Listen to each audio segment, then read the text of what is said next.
Sports Eye. I am here right now at Magsaysay Park to ask some people if they know what is parkour.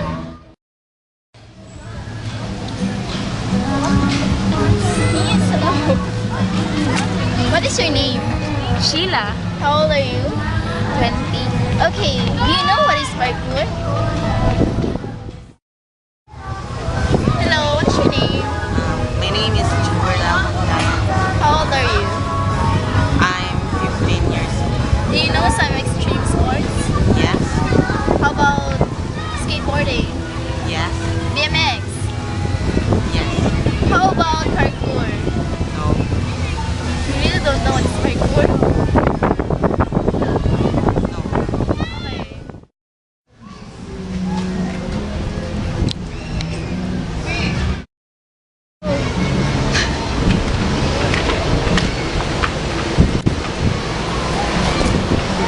Ibalik lang to, ibalik lang. I have some questions in mind.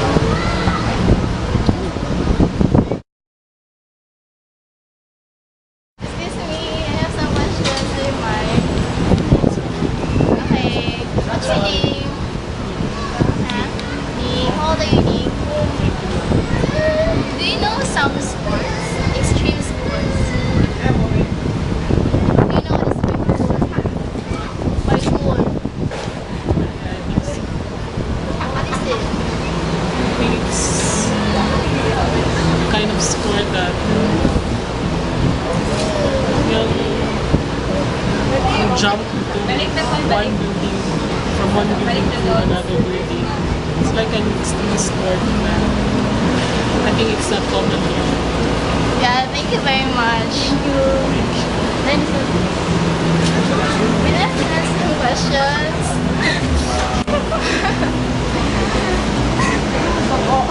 Is it okay? Is it okay? What is your name? Joy. Joy. How old are you, Joy? 18. From what school? Actually, see. Okay. Do you know some extreme sports? Do you watch Chagong Akyat? Do you know what is parkour? Parkour. Okay, thank you very much. Excuse me, guys. Do you mind if I ask some questions? Okay. Do you know some extreme sports? What extreme sport do you know? Skateboarding. Louder your voice.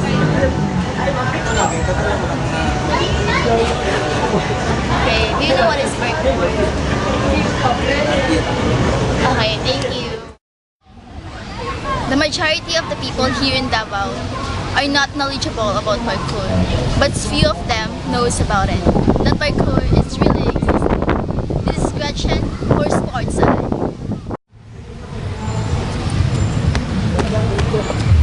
Hi, Jay. What are you doing here? Hi, Ina. There's something that caught my interest. And what is it? How can you get to your destination in the fastest way? Well, I can try to run like I did a while ago. How about if there's an obstacle?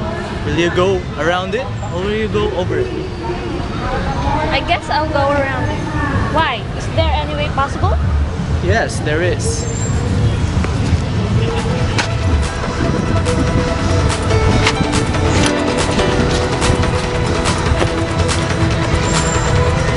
This is Sports Eye.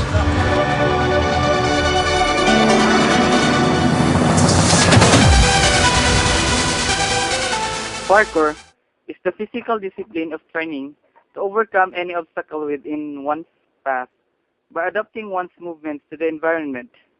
It is also called the art of moving, attempting to negotiate obstacles in the most efficient way possible, as if moving in one emergency situation. Parkour is also a form of martial arts. Skills such as jumping and climbing or more specific parkour moves are employed. The object of parkour is to get from one place to another using only the human body and the objects in the environment. The obstacles can be anything in one's environment, but parkour is often seen practiced in urban areas because of the many suitable public structures available, such as buildings and rails. Two primary characteristics of parkour are the efficiency and the speed. Hi guys, I'm IJ and I'm here with some members and officers of Parkour Davao. Can you please introduce yourself? Hi, Bayan. Well, guys, I am the PQD Piano. I'm Kevin Roa and I'm a tracer. I'm Lassie Nazarena and I'm the Women's Relation Officer. First question. What is your philosophy about parkour? My philosophy is don't jump with your body, jump with your mind, and you go from one place to another in the fastest and most efficient. Next question. It's for you, Kevin. Why did you choose this sport? I chose this sport because sa una, wala ko mga sport nga unlike ani nga mga dati na sport. Then, sa una mang god, sige lang akong tambay sa sport ko, wala ko siyempre, naprotan ko sa sarili ko. Delikado nga ako, wala ko exercise. Then, suddenly found out about parkour with my classmates. Then, yun, more na hang up na ko. Then, now I don't see parkour as a sport anymore. I see parkour as just a way of living, and it helps me condition my mind to overcome fears and challenges. Follow-up question. How does it differ from other sports? It differs from other sports because you have nothing to wala kay lain sa ligan, yung sarili lang yun. Unlike and another thing is you have your environment. This is your playground. You have no limitations, but only yourself decide whether or not you're gonna do it or not. Then, unlike any other sports like basketball, they have limitations, boundaries. They are only settling in one, four corners. Unlike parkour, it's everywhere. So, ginamini mo na sa parkour, dili limited ang imong madulaan, pwede bisan asa pa rin sa kaso. Thank you. How about you, Leslie? In what aspect of your life has been strengthened?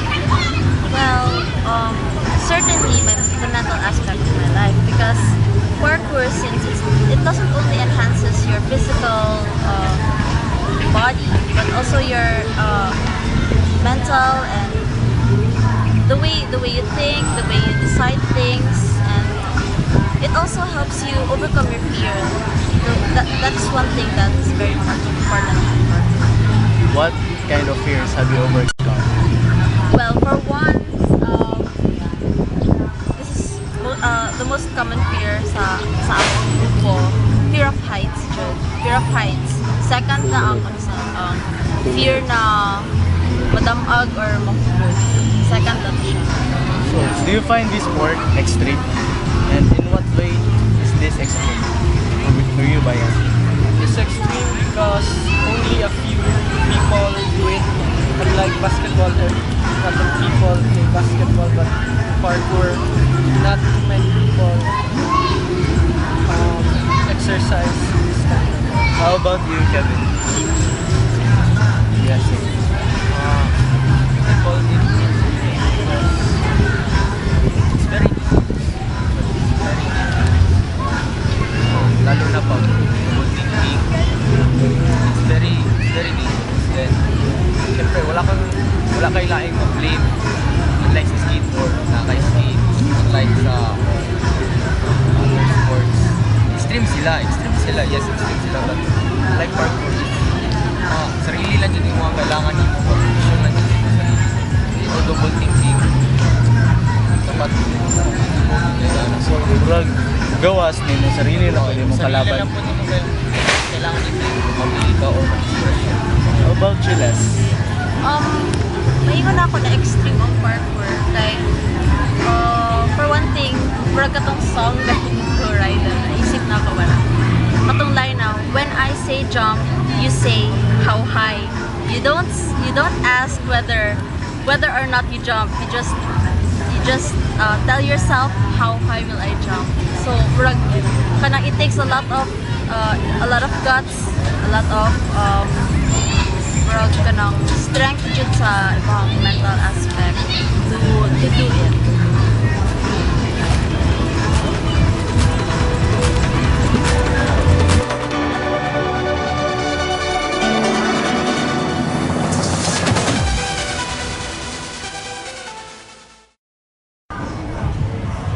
Hi guys, we're back, and I'm here again with Parkour Davao. Bayan, who influenced you to do parkour? I first saw parkour through David Bell and Yamakasi. Just those guys. What way were you influenced? The way they move, because they use every movement possible, which is possible to every human. For you, Leslie, who taught you to play parkour? Well, one person I can think of who really taught me how to do parkour is the head of Parkour Davao, both Chunks Pude and Bernard Dragon. They taught me how to use my body the strongest and the most graceful way I can overcome an obstacle. And that's one thing that I really admire about parkour. For you, Kevin,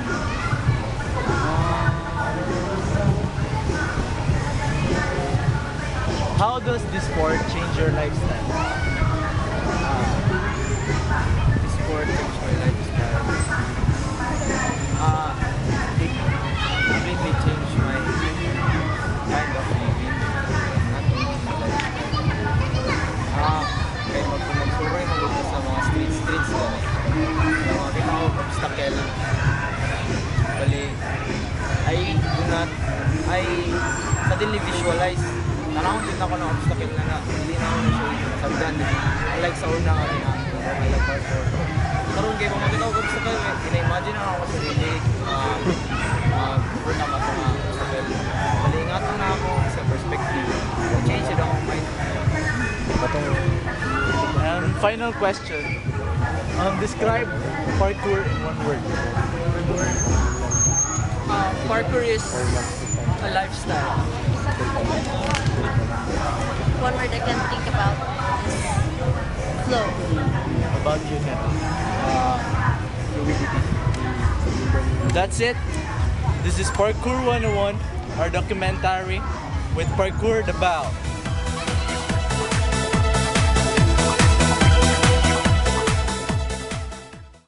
Crediting one person with invention of parkour is difficult to do. Firstly, parkour has been around as long as humans have. Natural precision movements will have been used in prehistory when chasing or skating. Modern parkour developed from George Herbert's natural method. This was a way of improving physical efficiency by using different methods of movement to complete obstacle courses. The methods of movement including walking, running, jumping, quadrupedal movement, climbing, balancing, lifting, fighting, and swimming. This method of training was used to prepare Herbert's students for what he called the moral requirement of life in the most holistic way possible. In the same way, he believed focusing on precision didn't enable physical education to develop mentality and moral values. David Bell, who is widely regarded as the founder of parkour, was introduced to the natural method by his grandfather, who had seen the method practiced by French soldiers. Bell, along with friends Sebastian Faucon, Jan Notre, and Laurent Signon-Tessy, first practiced what is known as the parkour in the late 1980s. Bell introduced to the practicing of the natural method in urban environments to a small community of practitioners who province of Yamakasi.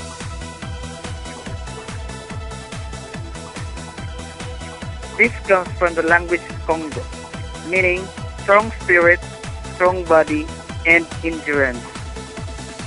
Many people starting practicing parkour after Yamakasi are now regarded as the best in the world.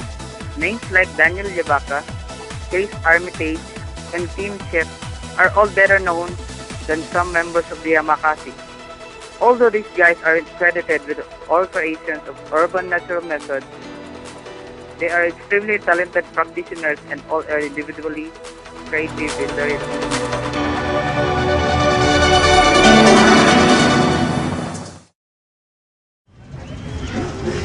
We're back with Parkour Davao together with their founder, Mr. Chong Spuden. Bam! So, when and how did Parkour Davao started? Okay, Parkour Davao started this year, May 22. So this started when Bernard Raggett and I wanted to try new things, so we ended up trying parkour. How about you? Where did you learn about parkour? I learned about Parkour Davao in social networking in Facebook. Then I joined officially in parkour in event and One Giant Leap, which is started on September 26th, I think. So that's why I joined up this group. So you started out with it? What pushed you to do parkour? For friendship, for love, and for respect, and for peace.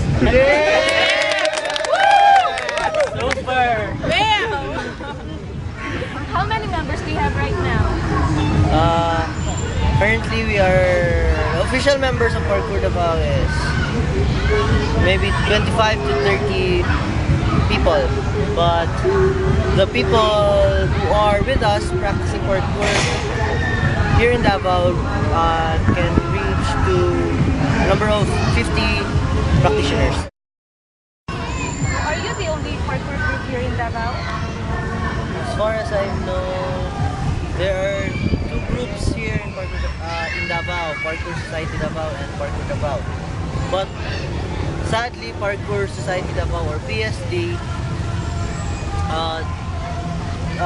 do not practice parkour anymore, so they are in study, they are scholastics. So thank you everyone.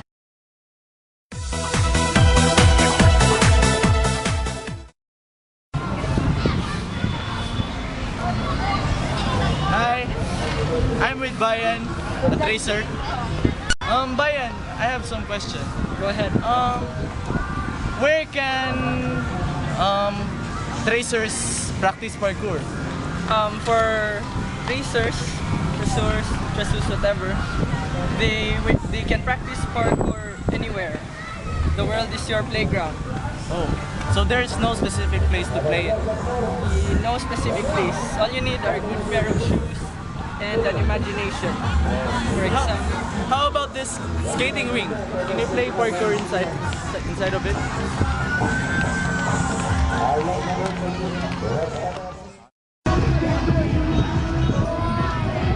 So what are your preparations before you play parkour? before we practice parkour, we do our stretchings to make sure that our body is at the peak condition to do these activities. We also do our conditioning body conditioning so that our body will also perform more efficiently. And also, after that, we warm up ourselves, and then after that, we parkour. Parkour requires consistent, disciplined training with an emphasis on functional strength, physical conditioning, balance, creativity, fluidity, control, precision, spatial awareness, and looking beyond the traditional use of objects. Its movements typically include running, jumping, vaulting, climbing, balancing, and quadrupedal movements. Movements from other physical disciplines are often incorporated, but acrobatics or tricking alone do not constitute parkour. Parkour training focuses on safety, longevity, personal responsibility, and self-improvement. It discourages reckless behavior, showing off, and dangerous stunts. Parkour practitioners value community, humility, positive collaboration, sharing of knowledge, and the importance of play in human life, while demonstrating respect for all people, places, and spaces.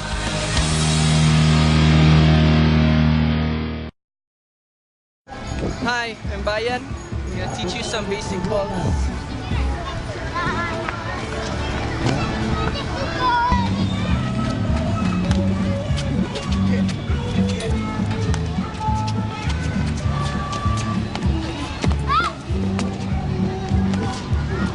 That was the side ball.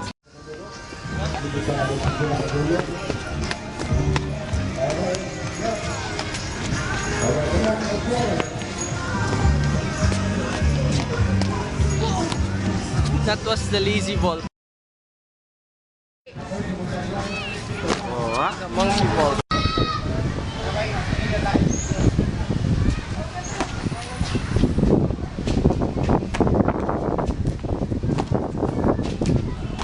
The Kong ball.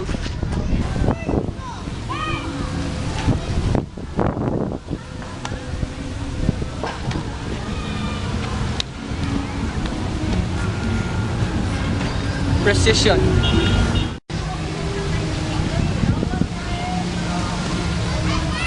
The roll.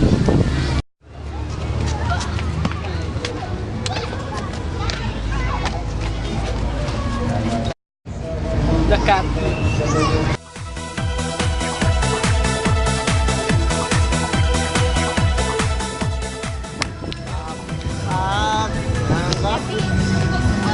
Here we can see two of my group mates trying to do some balls. Hey!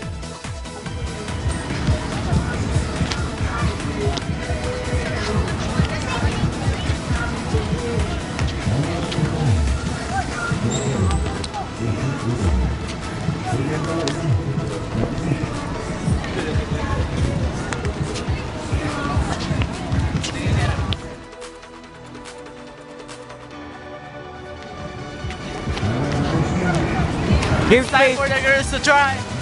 Okay, okay.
After having some time with the group, we decided to try some of their basic moves. It proved me that playing parkour is not as easy as it may seem. Nevertheless, we had a great time and it was really fun.